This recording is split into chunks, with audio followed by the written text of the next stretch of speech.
There's a particular silence that lives on a ranch after a woman has decided to leave. It isn't the quiet of an empty room. It's louder than that. It's the sound of everything you didn't say, sitting on the porch beside you, chewing on a piece of straw, waiting to see whether you're fool enough to let it walk out the gate. I've buried a wife. I've buried 2 brothers and a good horse and more cattle than I care to count. I thought I'd learned the shape of loss, that it was a thing that happened to you, sudden, like a rattler under a rock. I was wrong. The worst loss is the slow kind. The kind you get to watch coming for 11 days, packing itself into a canvas bag, one folded shirt at a time. The kind that hands you 100 small chances to speak and stands there patient while you swallow every one. Her name was Desba. She came to my ranch half dead in a spring flood, and she left it upright, in the dust of an August morning, with a wagon waiting and a whole life in front of her that had nothing to do with me. And just before she climbed up, with one boot already on the wheel hub and her back to me, so I couldn't see her face, she said 6 words so quiet I've spent every year since wondering if I imagined them. Only if you ask me, Ilias. This is the story of a man who was slow, not cruel, not cold, just slow the way frightened men are slow, the way you go slow crossing a river you've already watched swallow someone. If you've ever stood in a doorway and let the most important thing in your life get smaller in the distance because your throat wouldn't work, then sit down, this one is yours too. The river took Cole Bishop's boy on a Tuesday and gave me a stranger on the Thursday after. I remember the days because I keep a ledger, always have. Whether on the left column, stock in the middle, whatever fool thing happened on the right. My wife Marta used to laugh at it. You'll write down the day you die, Eli, and get the date wrong, but a man alone learns that if he doesn't write a thing down, it never happened, and pretty soon he's not sure anything happened at all. That Thursday's entry just says, rain 3 days, wash out at the low ford, found woman in the reeds, Apache, alive barely. I've read it 1,000 times. It doesn't say the half of it. The Gila had come up brown and mean and 40 feet wide where it usually ran 10. I'd ridden down to see if the low ford had held, it hadn't, and to see if any of my stock had been fool enough to be near it. 3 were, and now they were somewhere downstream feeding the buzzards. I was in a black mood, wet through, cursing the sky in 3 languages, when my mare balked at the reeds and wouldn't go on. I've owned that mare 6 years. She doesn't balk at nothing. The woman was tangled in the floodwrack like the river had tried to bury her and lost interest halfway through. Cottonwood branches over her legs. Her arm hooked around a root the way a drowning body will grab the last hard thing it touches. She was face down in 2 inches of mud, and I was already half certain I was about to have a burial on my hands instead of a rescue, which, God forgive me, was my first thought. Not is she alive, but how deep is the ground here and do I have the daylight? That's the truth of me. I'll give it to you plain at the start so you know what kind of man told you this. I wasn't a hero. I was a tired rancher who saw one more problem the river had left on my land. Then she coughed. It wasn't much of a cough, more of a wet, broken thing, like a hinge that hasn't been oiled since the war. But it moved her ribs, and her fingers tightened on that root, and everything in me that had gone gray and practical about the ground and the daylight fell away, and I was off the mare, and in the mud on my knees before I'd decided to be. She was younger than the mud made her look. Hard to say how young sun and grief age a face out here faster than years do, but not old. There was a wound along her hairline, packed with silt, that had stopped bleeding a while ago, which was either good news or the worst kind. Her clothes were what an Apache woman wore, or had been, before the river got hold of them. And when I got her turned over and cleared her mouth with 2 fingers, and she pulled a whole raw breath, her eyes came open just enough to find my face. I've been looked at by frightened people. Frightened people beg or they fight. She did neither. She looked at me the way you'd look at weather, something happening to you that you had no say in and no expectation of mercy from, and then her eyes rolled back, and she was gone again into whatever dark she'd been floating in. I want to tell you I made a noble decision there in the reeds. I didn't. I just couldn't leave a breathing thing in the mud. That's not virtue. That's the same thing that makes you pull a calf out of a bog even when you know it'll die by morning. You do it because the not doing is worse to carry. I got her over the saddle. It took everything I had and a fair amount of shouting at the mare. And by the time I had the ranch house in sight, the light was going and the rain had come back mean. Here's the thing nobody tells you about the frontier, the thing the dime novels leave out between the gunfights. Mostly it was choices about who lived in your house. Because that was the real question, riding up to my own porch with an unconscious Apache woman across my saddle. Not will she live. The question was, what do the neighbors do when they find out? You have to understand where I sat. The Bishops were 3 miles north, and old Cole Bishop had just lost his boy Tom to the same flood that gave her to me. Tom went in on the Tuesday trying to save a steer, and the river gave him back a mile down, and Cole was not a man who parceled out blame carefully in the best of times. To Cole, and to half the valley, Apache wasn't a people. It was the reason their reason for grief. Every dead son, every burned barn, every bad year, somewhere behind it in their telling was an Apache.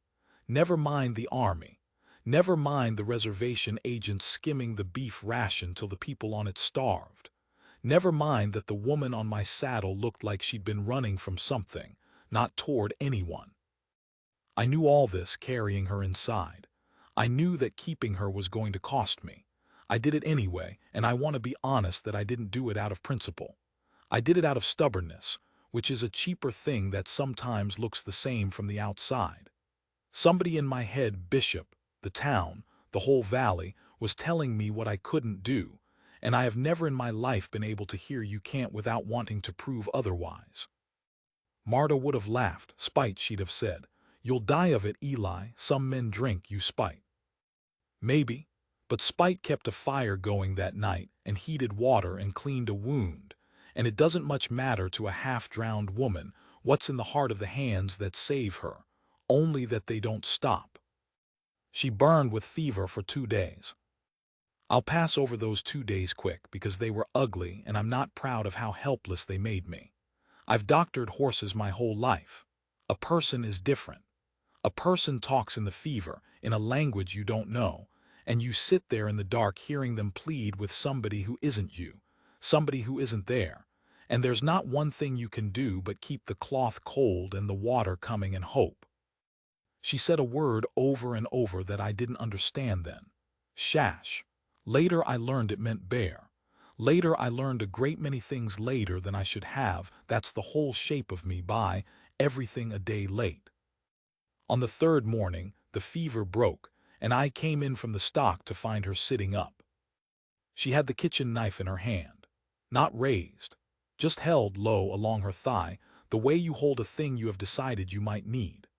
Her eyes were clear now and they tracked me across the room, and I understood in about half a second that this was the most dangerous moment either of us had been in yet, more than the flood, more than the fever, because now she was awake enough to be afraid, and a frightened person with a knife makes decisions fast.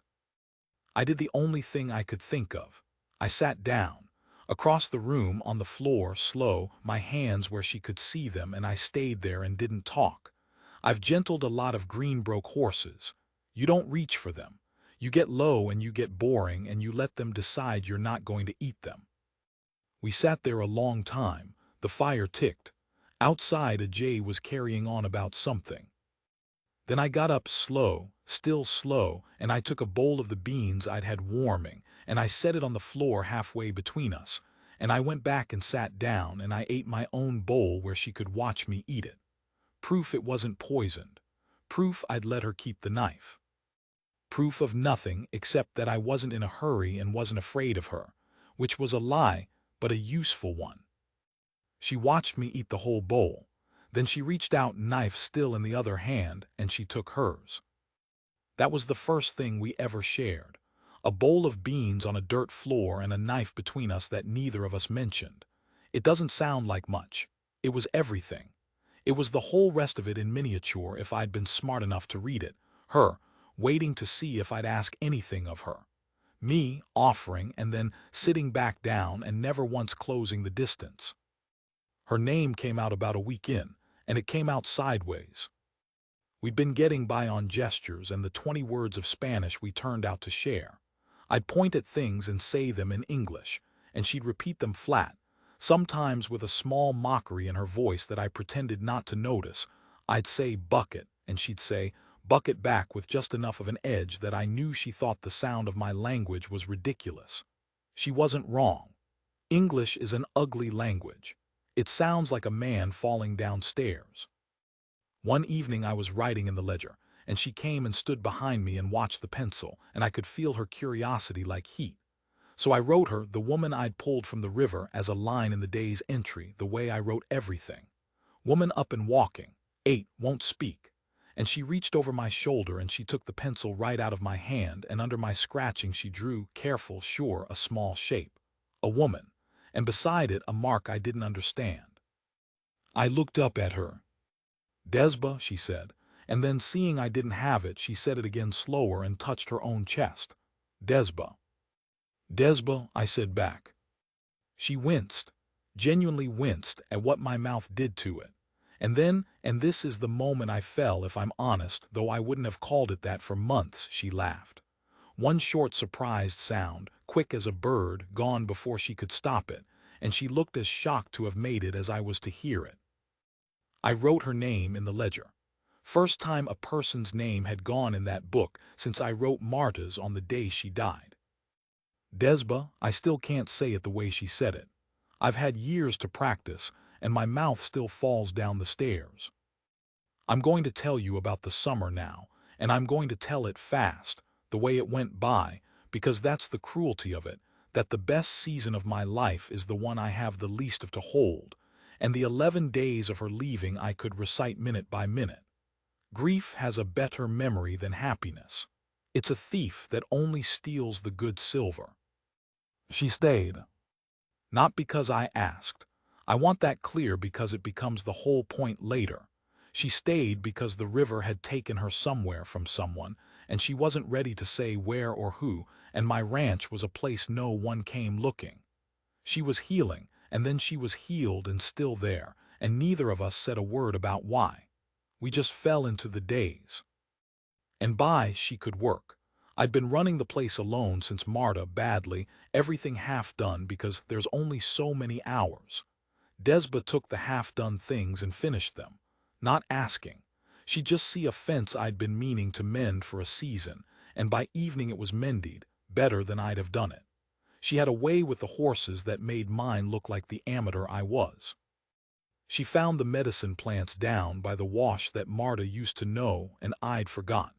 And my joints stopped aching for the first time in years, and I didn't even understand why until I caught her steeping something in the mornings. We built a whole language between us that summer.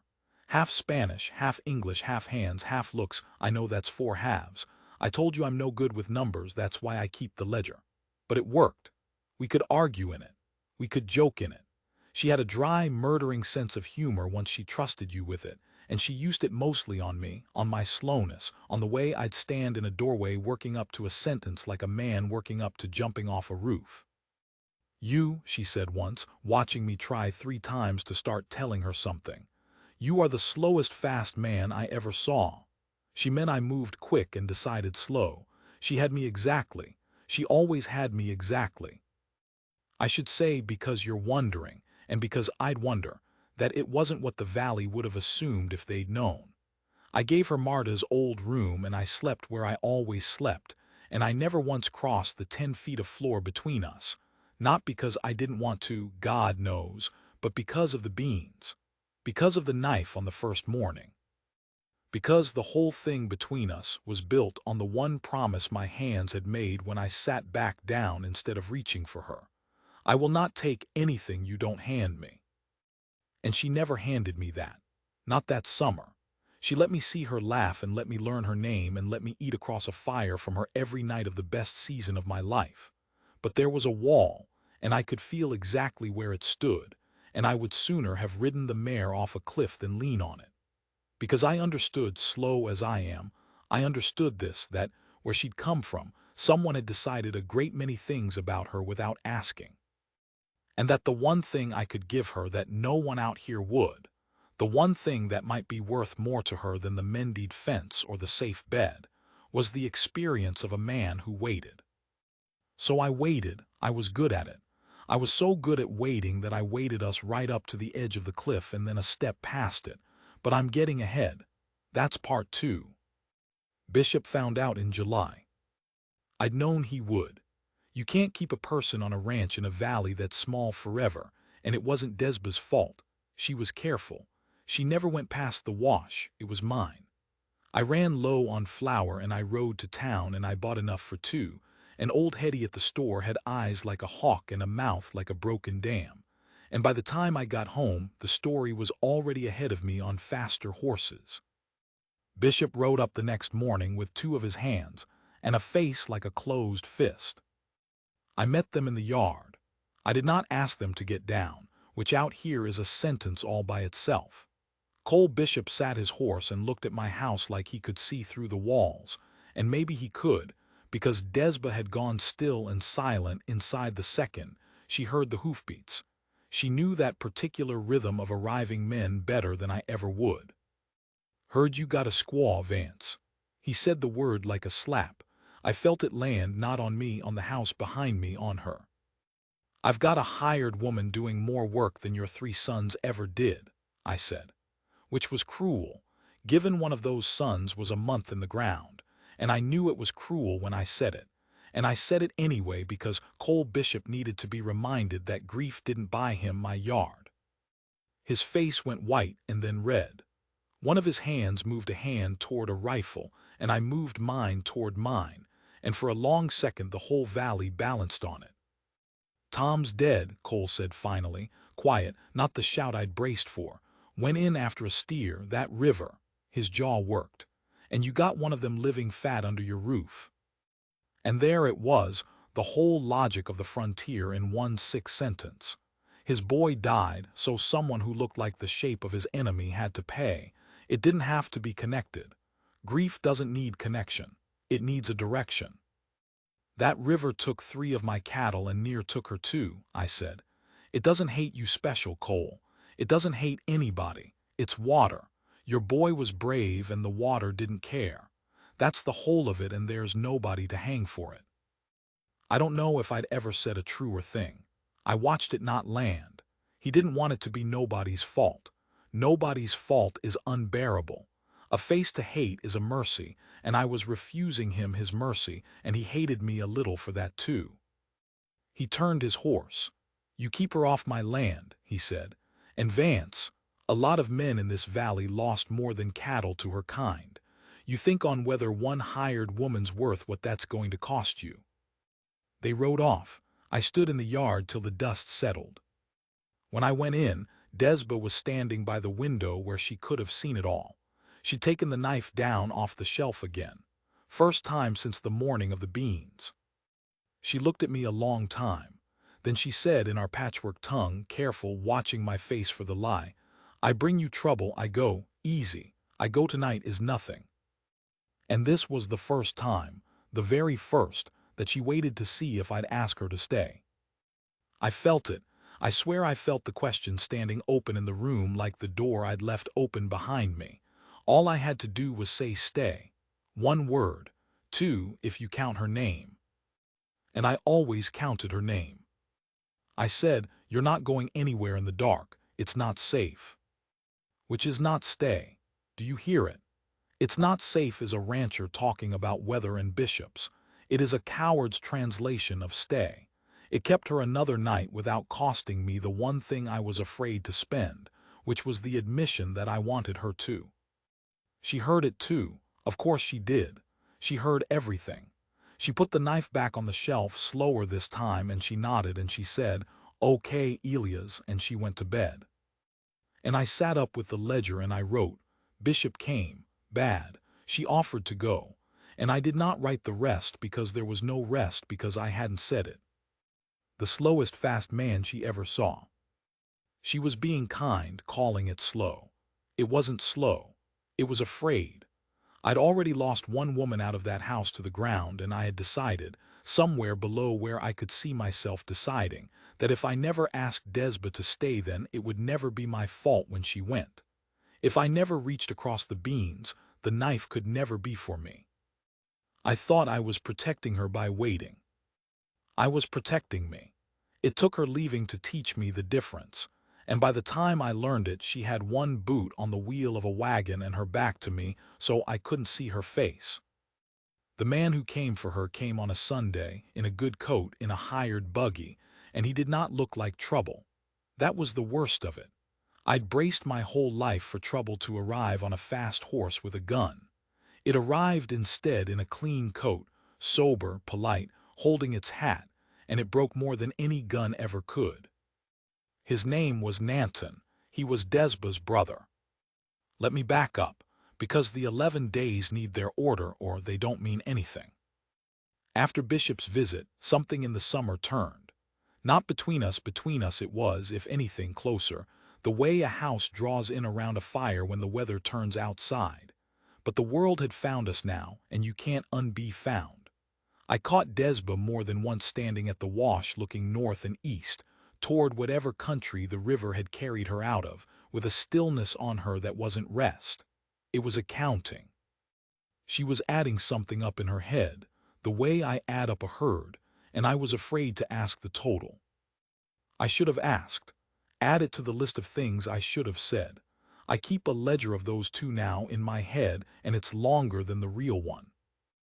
Nanton found her the way Bishop found her. The story ran, the way stories run, from Hetty's store out across the country on faster horses, and it ran far enough that it reached the people who'd been looking. Because they had been looking. That's the part I hadn't let myself understand. A person doesn't come down a flooding river by accident. Somebody had been searching that whole time I'd been telling myself she'd washed up like driftwood, free and unclaimed. She'd washed up from somewhere. From people who loved her, and had spent a spring and a summer not knowing if the river had kept her. He got down from the buggy slow, hat in his hands, and he said her name the real way, the way I couldn't, and I watched Desba come out onto the porch and go absolutely still, and then make a sound I'd never heard her make, and cross that yard and put herself into his arms, and I understood the whole shape of it before either of them said a word to me. She hadn't been running toward nothing. She'd been torn away from something. And now the something had come to take her back, and it had every right, more right than I'd ever have, and it had come in a clean coat holding its hat like a decent man, so I couldn't even have the dignity of hatting it. Here is what I learned over the 11 days, in pieces, from Desba and from Nanton, who spoke better English than either of us managed together. She'd had a life. Of course she'd had a life, everyone's washed up from somewhere, but I'd let myself not think about its details because the details were a door I didn't want opened. She'd had a husband. He'd died of the coughing sickness that went through the agency 2 winters back, the sickness that came because the beef ration got sold off by the agent and hungry people can't fight a fever. She'd had a child, the same winter, the same sickness. That was the shash in the fever. Bear. It had been her son's name word, a thing between them, and she'd been calling for him in the dark of my house for 2 days, and I'd sat there dumb, thinking she was talking to a spirit, not knowing I was hearing a mother call a dead child by his baby name across a river she'd thrown herself into. She'd thrown herself into it. That came out on the 9th day, quiet, not looking at me. Not to die, she was careful to make me understand that, careful the way you're careful with a child.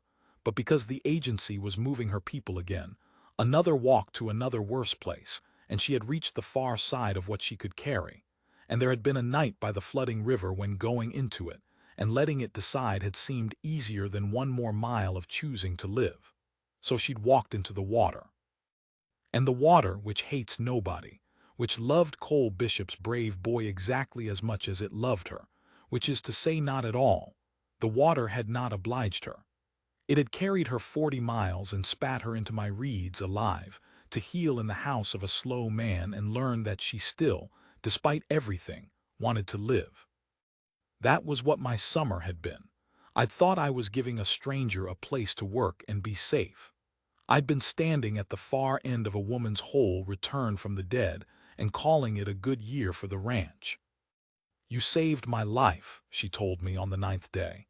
And then, with that murdering honesty she never spared me, "You did not know you were doing it. That is why it was real." I've turned that over 10,000 times. That is why it was real. Because I hadn't done it to be a hero, or to be owed, or to be loved. I'd done it because I couldn't leave a breathing thing in the mud. And she'd healed in the light of a kindness that wanted nothing back, and it had been enough to turn her back toward living, and now that she'd turned, her brother had come, and living meant going. Living meant her people, who needed her, who'd walked to a worse place and would walk again and needed every strong pair of hands and every clear head, and hers was the clearest. Living meant leaving me. You see the shape of it. You see the trap of the whole thing. The very not tasking that had let her heal was the not tasking that was going to lose her. She'd stayed because I never made her stay. And she'd go now because I still wouldn't say the word, because a woman who's had every choice made for her by agents and armies and hungry winters was never, ever going to hand herself to a man who wouldn't do her the plain courage of asking. She'd told me how it worked. She'd told me flat out that summer, without knowing she was telling me the rules of the last morning. Only if you ask me. She wanted to be asked. She wanted, one time in her life, to be a thing chosen out loud instead of a thing decided in silence. And I could not do it. 11 days I could not do it. I found 100 reasons. Bishop and the danger. Her people needing her. Who was I to stand between a woman and her own kin? My age. Her grief so fresh. The husband and the boy barely 2 winters cold. All of them true. All of them real. All of them a coward hiding behind the furniture of good reasons. The truest reason I never said aloud even to the ledger. If I asked her and she said no, I'd have to carry that. And if I never asked, I could tell myself she left because she had to, and it would be the river's fault, or Bishop's, or her people's. Anyone's fault but mine. I had built my whole grief-proof life on never being the one who reached, so that I could never be the one who was refused. Marta, God rest her, would have thrown a skillet at my head. The morning she left, the light came up the way it does in August, hard and gold and without apology, and there was a mockingbird in the mesquite by the gate running through every other bird's song like it couldn't decide whose grief to imitate. Nanton had the buggy ready. Her canvas bag, I'd given it to her. It had been Marta's, sat in the back with everything she owned in the world, which was almost nothing, which was a folded shawl and a knife, and a pouch of the medicine plants she'd taught me, and I'd never remember right without her. She came out onto the porch. She had on the good shawl. She'd braided her hair the careful way, the way I'd only seen her do it once, the first time she'd let herself laugh. We stood there. The mockingbird ran through its whole stolen repertoire. I want to tell you I found it. The word. That 11 days of cowardice broke on that porch and I said stay, and the story turned. I didn't. I stood there with it in my chest like a stone I couldn't get up my throat, and I said instead, God help me, I said. You take care on the road. Water the horse at the second wash. The first one's gone brackish this time of year. Water the horse at the second wash. That was what I gave her, trail advice. The slowest fast man she ever saw, running his mouth about brackish water because his heart was too big a coward to run itself.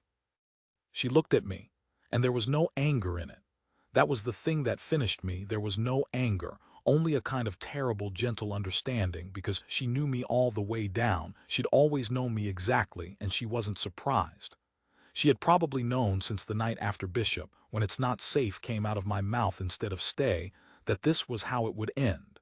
She'd let me have the summer anyway. She'd known the price and paid it anyway.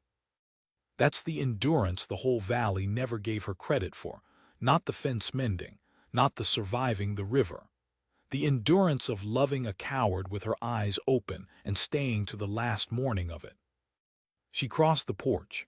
She stopped in front of me, close, closer than the 10 feet I'd kept for a whole summer, and for 1 second I thought, this is it now, say it now. And I said nothing. She reached up and she touched my face once, quick, the way she'd laughed that first time, a thing that got out before she could stop it. And she turned, and she went down the steps, and she crossed the yard to the buggy where her brother waited with his decent hat in his decent hands, and she put one boot up on the wheel hub. And with her back to me, so I couldn't see her face, so I'd never know what her face did when she spent the last of it, she said, quiet, quiet as the river running under ice, 6 words. Only if you ask me, Ilias. The mockingbird stopped. I had a breath, maybe 2. I had the length of time it takes a woman to lift herself up into a buggy, which is not long, which is the shortest and longest measure of time I have ever lived inside. And her name was in my mouth, and the word was right behind it, stay, Desba, stay, don't go, I'm asking. I'm asking you only if I ask, so I'm asking. And the stone would not move. She settled onto the seat. Nanton clicked to the horse. The buggy pulled out through the gate I'd never once locked against her and turned north on the road, and I stood on my porch and watched the most important thing in my life get smaller in the good gold light, and my throat did not work. My throat had never once worked when it mattered, and by the time it did, by the time the stone finally rolled and the word came up raw and useless, the buggy was a shape, and then a smudge, and then a line of dust the wind was already taking apart. I said it to the dust. I said stay to an empty road, loud, the way you finally shout the answer after the test is collected. The mockingbird started up again like nothing had happened. It had all of their songs. It didn't have one of its own, and neither, it turned out, did I. Every word I'd needed had belonged to somebody braver. I'll tell you the small things, because the small things are what I have. I went inside and the house was the size of a canyon. There was a bowl on the shelf, hers, that she'd washed and set out the night before out of habit, and I couldn't bring myself to move it and I couldn't bear to look at it, so I turned it upside down, which solved nothing. I got the ledger. I sat down to write the day the way I've written every day of my life, and I put the date, and in the weather column I wrote clear, and in the stock column I wrote nothing because I hadn't checked the stock, and in the last column, the one for whatever fool thing happened, I sat with the pencil for the better part of an hour. And then I did the only brave thing I did in the whole business, which was too late to count for anything, but I did it anyway. I found the page from the spring, the Thursday page, found woman in the reeds, Apache, alive barely, and below it later, in a different day's ink, Desba, where she'd taken the pencil out of my hand and drawn herself into my book. And I sat there and I understood the entire thing at once, the way you understand a thing only when it's past being any use to understand, that she had been asking to be chosen from the very first morning of the beans, that the knife was never the question. The question was always the same one, asked 100 quiet ways over a whole summer. Will you reach across? Will you close the distance? Will you be a man who asks? And I had answered it 100 quiet ways with trail advice and brackish water, and it's not safe. And she had waited, patient as weather, right up until she was leaving, to ask it one last time out loud in the plainest words she had, so that even a man as slow as me could not mistake it. And I'd watered the horse at the second wash. I never married again. That's not a tragedy, and I don't tell it like one, plenty of men don't, and mine's a small ranch and a full life and I've no complaint coming to me. Bishop and I made a hard peace before he died. Grief burned out of him eventually the way it does, and near the end he even asked about her, gruff, not looking at me. That woman. She get where she was going? I said I hoped so. It was the truth. It's still the truth. I don't know what became of her. I heard, years on, that the people from that agency were moved twice more and that it went hard, and I've made myself not imagine the particulars, because a man can't survive imagining the particulars of someone he loved and let ride north on a road he could have called her back from. I hope she lived long. I hope she was chosen, out loud, by somebody with a throat that worked. I hope some braver man than me stood in a doorway and did the plain thing I couldn't and got to hear whatever her face did when the answer was yes. I still keep the ledger. Whether on the left, stock in the middle, whatever fool thing happened on the right. I'm an old man now and my hand shakes and the entries are shorter than they were.